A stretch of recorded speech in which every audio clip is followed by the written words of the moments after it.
Bonjour à tous, donc comme convenu avec Benjamin, je vous propose une vidéo un peu courte sur les modèles de raisonnement, puisque l'enregistrement via Zoom n'a pas fonctionné tout à l'heure, comme ça tout le monde pourra le visionner en son temps. Donc on va parler logique et intuition, en gros. Donc moi c'est mon sujet de thèse, je travaille sur le raisonnement clinique des kinésithérapeutes particulièrement, mais vous allez voir que le raisonnement de l'enfant au médecin kiné infirmier, ergothérapeute orthophoniste, finalement le raisonnement est le même. À la fin, on doit connaître quelques définitions du raisonnement rapidement, le raisonnement clinique. Le modèle de raisonnement de Kahneman, ça c'est vraiment important. Et on va parler des modèles de raisonnement clinique en faisant un focus sur le processus de raisonnement clinique de l'Université de Montréal. On va commencer par des expériences. Donc là, en fait, vous regardez l'image et puis vous voyez des choses. En fonction de votre vie, de votre culture, de vos expériences personnelles, vous allez voir soit la petite vague en bas au pied de l'arbre, parce qu'on peut croire qu'en noir c'est un arbre. En bas, vous pouvez voir des poissons avec une vague. À gauche, un singe. À droite, en blanc, une lionne. Mais en fait, tout dépend de comment vous avez vu cette image et on ne voit pas tous la même chose. Si cette image-là est un patient, et en fait, on ne voit pas tous la même chose avec le même patient en face de nous. Et ça, c'est assez intéressant. Par contre, si on prend le temps d'analyser l'image, on devrait tous, plus ou moins, voir l'ensemble des éléments de cette image et on prendra ce qui nous correspond le plus ou ce qui nous parle le plus. Alors, une autre expérience. Qu'est-ce qu'elle est, cette dame-là? Elle a quoi, finalement? Je vous laisse réfléchir. Un AVC? Un trauma? Peut-être que c'est un accident de la route, finalement. Et qu'elle a des fractures. Fractures au genou, au poignet. En fait, non. En fait, cette dame, finalement, elle teste un simulateur de maladie. Mais de quelle maladie s'agit-il? Donc là, ceux qui ont une bonne vue, ils ont vu Experiencing Hemiplegia. Et puis ceux qui parlent chinois, ils ont pu lire ça aussi sur le t-shirt jaune. Donc en fait, c'est un simulateur d'hémiplégie. Et là, en fonction de notre profession et de nos habitudes à voir ce type de patient, on a tout de suite dit AVC. Et puis celui qui vend le matériel pour simuler la maladie, il a dit non, mais c'est un simulateur. Voilà. Et ça montre bien qu'avec une même image, on voit des choses. Cette dame, elle a quoi? Je vous laisse réfléchir. En fait, cette dame, elle teste un simulateur de maladie, qui est la maladie, c'est l'obésité. D'accord? Et donc, à partir d'une même image, on pourrait se dire cette dame est malade, ou c'est quelqu'un de sain qui s'entraîne à voir ce qu'est. C'est une étudiante qui essaye une combi suit pour voir à quel point c'est difficile de se mobiliser avec un volume et du poids supplémentaire. Un autre exemple, je vous laisse réfléchir. Vous pensez à quoi? Je pense qu'on est majoritairement profession de santé à penser hémiplégie, mais peut-être que s'il y a des signes, ils pensent à Kaiser-Sosé. Et puis du coup, si on réfléchit bien, Kaiser-Sosé, peut-être que c'est un trouble somatoforme, que c'est une conversion hystérique. Et là, en fait, il y a certaines personnes qui ont déjà vu quelqu'un qui mimait, entre guillemets, son cerveau lui faisait mimer une hémiplégie. Voilà, ça, certains médecins qui ont fait des gardes aux urgences l'ont vu, c'est sûr. Des conversions hystériques, ils en ont vu, même plusieurs. Nous, en kiné, on n'en voit pas beaucoup, donc on n'y a pas pensé tout de suite. D'accord? Donc voilà, là encore, la même image et des hypothèses. On a une hypothèse de départ. À partir de cette hypothèse de départ, on fait des tests. On prend des éléments, on prend des indices. Et on se dit, tiens, en fait, mon hypothèse, elle est... Le biais de confirmation fait que l'homme a tendance à valider ce en quoi il croit. Donc, il faut se poser la question, est-ce qu'il y a d'autres hypothèses explicatives? Parce que se poser cette question-là, systématiquement face à un patient, ça veut dire qu'on va éviter une fermeture prématurée d'hypothèse. Et il faut se la poser, cette hypothèse-là, surtout en cas d'échec de traitement, mais surtout en cas de danger pour le patient. Parce que sinon, entre guillemets, c'est pas grave de partir sur une hypothèse qui n'est pas la bonne. Ce qui est embêtant, c'est de rester enfermé dans notre hypothèse et de ne pas aller chercher d'autres hypothèses explicatives qui pourraient justifier un comportement autre de la part du professeur. Donc voilà, finalement, notre raisonnement, vous voyez, il est spontanément hypothético-déductif. Tous, ça peut perturber. On peut croire qu'on n'est pas très intuitif, qu'on est toujours très logique, mais en fait, c'est pas vrai. On est tous spontanément intuitifs. Alors Alors, le raisonnement, c'est un vaste sujet de Aristote à Claude Bernard. Bon. Bref, en tout cas, ce qui est sûr et certain, c'est que de tout temps, même si on a voulu avoir une pensée logique avec Descartes, de tout temps, on a toujours lutté contre cette intuition, enfin lutté. On a toujours décrit l'intuition et le mode de raisonnement hypothético-déductif comme étant celui de l'être humain. Et puis, il y a l'apport des neurosciences qui arrive notamment avec Piaget au 20e, 21e siècle, et puis ce lien avec les émotions qui est phénoménal. C'est-à-dire qu'effectivement, on se rend compte que quand on réfléchit, les aires du plaisir ou du déplaisir, d'ailleurs, s'allument dans notre cerveau. La réussite crée du plaisir, l'échec crée du déplaisir. Et là, on se dit, waouh, ça c'est incroyable, ça veut dire que émotion et raisonnement sont intimement liés. Ce qui explique quoi? Je passe une mauvaise journée, j'ai du mal à réfléchir, je suis fatigué, j'ai du mal à réfléchir, tout simplement. Donc c'est normal. Et là, il suffit juste de le savoir. Ensuite, on a des raisonnements qui ont été décrits. Par exemple, dans l'article de Pottier et Planchon, ils décrivent 3 types de raisonnements qui sont décrits dans la littérature. Le raisonnement inductif. Personne n'a un raisonnement inductif. Quand on essaye d'en avoir un, on essaye de l'avoir. C'est-à-dire que c'est une posture, l'induction. En recherche, on dit on a une posture inductive. Dans l'entretien motivationnel, on a une posture inductive. Mais si on croit qu'on est inductif, entre guillemets, pur, en fait, on se ment à soi-même. Puisqu'en fait, ce n'est pas possible. Par principe, on est dans une hypothèse et une déduction. Après, on a le raisonnement abductif, qui est le fait de rechercher l'ensemble des hypothèses explicatives, de tous les lister et de les vérifier une à une. Là, c'est une approche complètement analytique qu'on ne fait jamais, c'est trop coûteux en énergie, trop compliqué, trop complexe à mettre en place. Et donc, en fait, on est dans un raisonnement déductif qui chemine en sens inverse des raisonnements précédents, qui va des hypothèses vers la solution en ne faisant intervenir que secondairement des données cliniques complémentaires. C'est-à-dire que d'abord je mets l'hypothèse, ensuite je mets des données cliniques, et du coup, est-ce que mon hypothèse est bonne ou pas? C'est mes données cliniques qui doivent aller le confirmer. Ça rejoint le modèle de Kahneman. Dans son livre, que je vous invite à lire, c'est très intéressant, Système 1, Système 2, le système 1, c'est l'intuition. Ça fonctionne automatiquement, rapidement, avec peu ou pas d'effort, et pas de sensation de contrôle. C'est typiquement, je traverse la route. Je traverse la route sur le passage piéton, il y a des grandes bandes blanches, il y a des voitures à droite à gauche, je ne pense pas à tourner la tête, je regarde à droite à gauche, c'est automatique. Pour autant, c'est pas automatique. Il va au contraire utiliser son système 2. Il faut que je regarde à droite, à gauche, et ainsi de suite. Et du coup, là, on a quelque chose de beaucoup plus usant psychologiquement. Ce système 2, du coup, il accorde de l'attention aux activités mentales contraignantes qu'il nécessite, y compris des calculs complexes et ainsi de suite. Donc c'est le système 2, c'est aussi la technique algorithmique ou le raisonnement bayésien. Tiens, je vais réfléchir, je vais cheminer d'hypothèse en hypothèse en fonction de calculs complexes. Le raisonnement bayésien, il est un peu entre les deux, parce qu'il est aussi, je dirais, hypothético-déductif. Mais ça veut dire qu'on fait une probabilité que notre hypothèse est bonne, qu'on alimente plus ou moins avec des tests cliniques au fur et à mesure.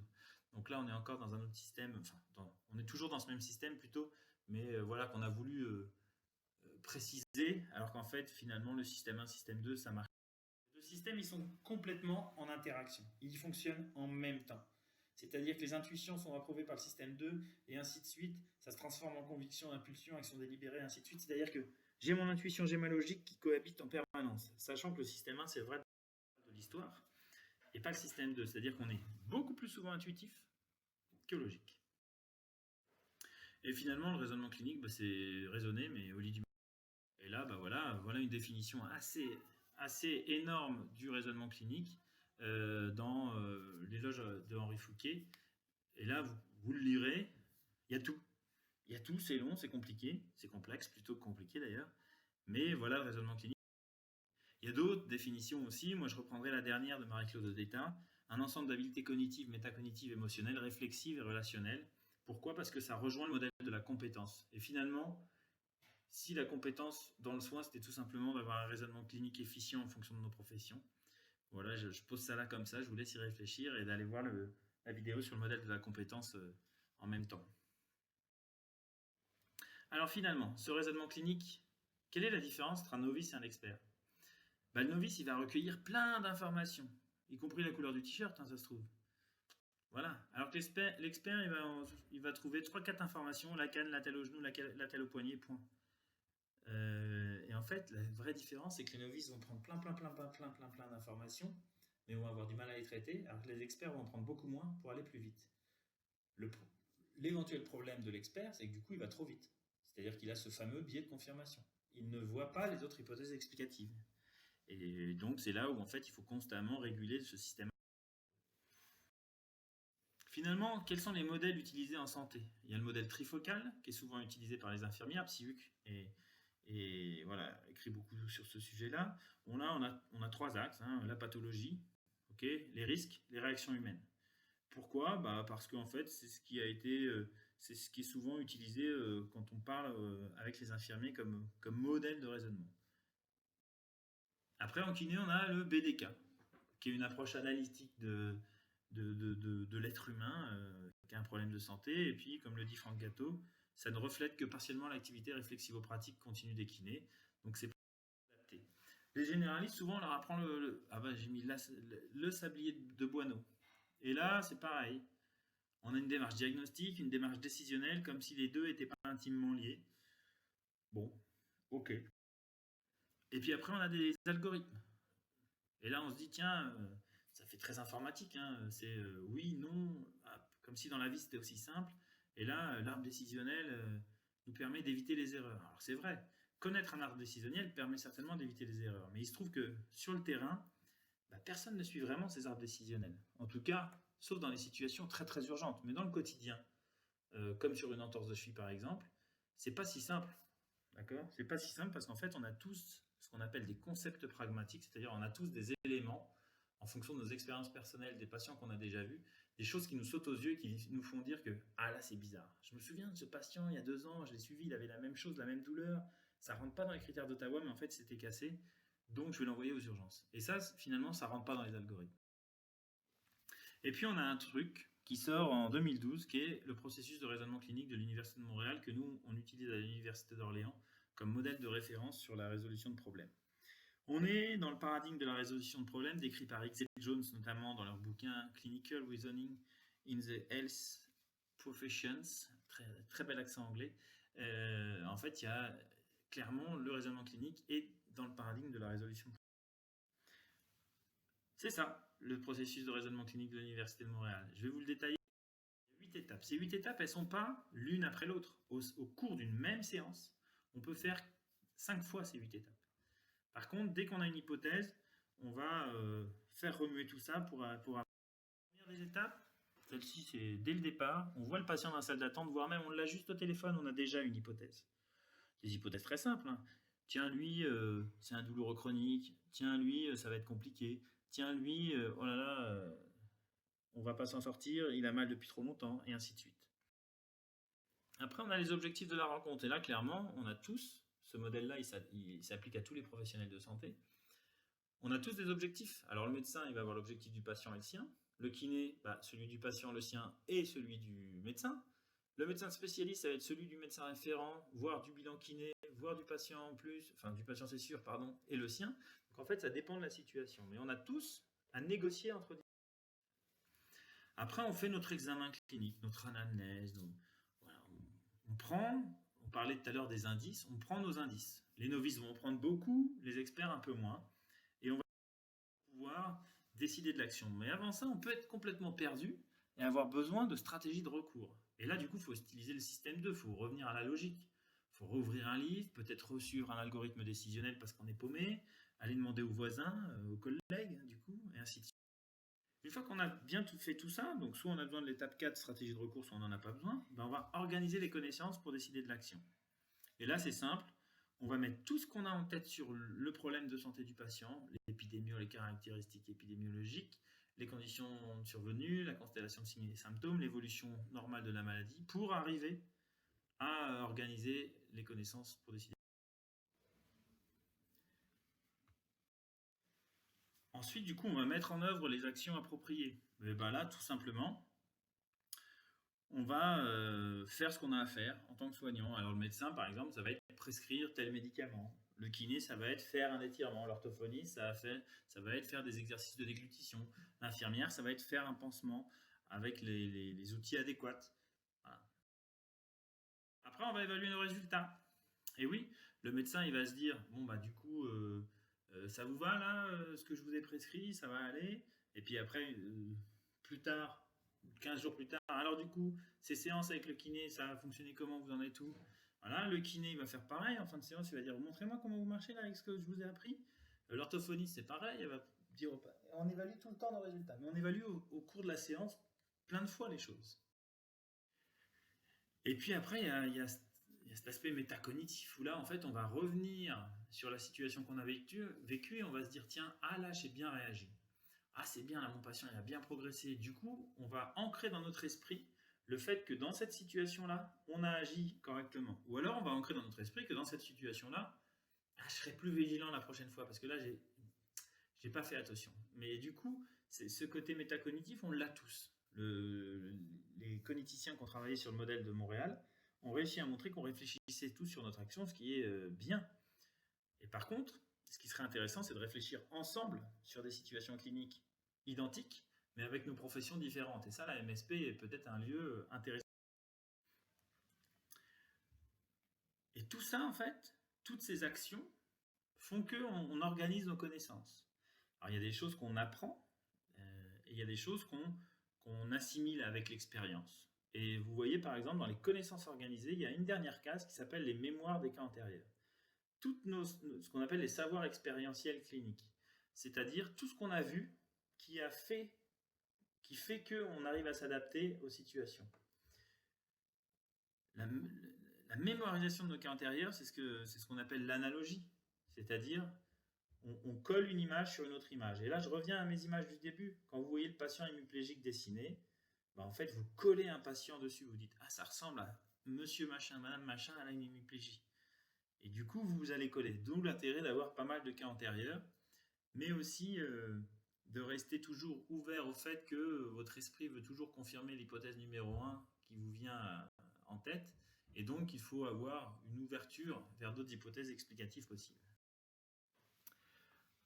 Alors du coup, finalement, si on doit résumer pour ce modèle de Montréal a été publié et est disponible. Vous pouvez aussi, il y a un MOOC sur le site Coursera, le site de l'Université de Genève, ou le site du EduLib du CEPAS de l'Université de Montréal. C'est un MOOC gratuit que vous pouvez faire pour appréhender le processus de raisonnement clinique. Pourquoi c'est intéressant? Parce que les théories de l'action, que ce soit Schoen, la didactique professionnelle avec Vergniaud, Pastré, Leplat, entre autres, je me souviens plus des noms, mais bon, en gros, tous les auteurs, à partir de Piaget finalement, ont réussi à montrer que quand on sait comment on raisonne mieux. Donc en fait, quand on va tous faire cet effort de réfléchir sur notre manière de fonctionner, ça se passera mieux. Et surtout, quand on ne nous forcera plus à réfléchir autrement que le fonctionnement normal de notre cerveau, c'est-à-dire en nous imposant des modèles de raisonnement qui ne sont pas pragmatiques, qui ne sont pas utilisés par notre cerveau, et bien en fait, tant qu'on nous imposera d'autres modes de raisonnement, on aura des difficultés à raisonner parce que ça sera difficile pour nous. Attention, un bémol dans ce que je viens de dire, dans les cas d'urgence, les algorithmes décisionnels sont très utiles parce que ça limite malgré tout le risque d'erreur. C'est le cas par exemple dans tout ce qui est score de Glasgow par exemple. Le fait d'avoir les scores de Glasgow, ça engendre des conduites à tenir, ça a limité énormément les erreurs. Donc l'algorithme peut être utile, mais les algorithmes décisionnels sur des choses, je dirais, du quotidien des professionnels sont très peu suivis parce que l'enjeu n'est pas assez important, n'est pas assez entre guillemets vital pour qu'on puisse les suivre. Donc il faut plutôt stimuler le raisonnement des professionnels et la génération d'hypothèses, puis la confirmation ou l'infirmation de cette hypothèse, plutôt que donner des autoroutes de raisonnement préétablies, parce que tout simplement, nous ne sommes pas des ordinateurs, on est certainement moins bon qu'eux, mais on a aussi plein d'autres qualités sur des algorithmes, on est moins bon qu'eux, on ne pourra jamais suivre des algorithmes aussi bien que des ordinateurs, mais sur la qualité de la relation, sur des perceptions, sur des choses discrètes issues de nos savoirs expérientiels, l'ordinateur a encore un peu de temps avant de développer toutes ces subtilités. Donc voilà, j'espère que cette vidéo vous aura intéressé. S'il y a des questions, n'hésitez pas. Et si il y a mon adresse mail. Et si jamais vous voulez avoir des références pour lire sur ce sujet, n'hésitez pas non plus. Je vous remercie d'avoir pris le temps d'écouter cette vidéo.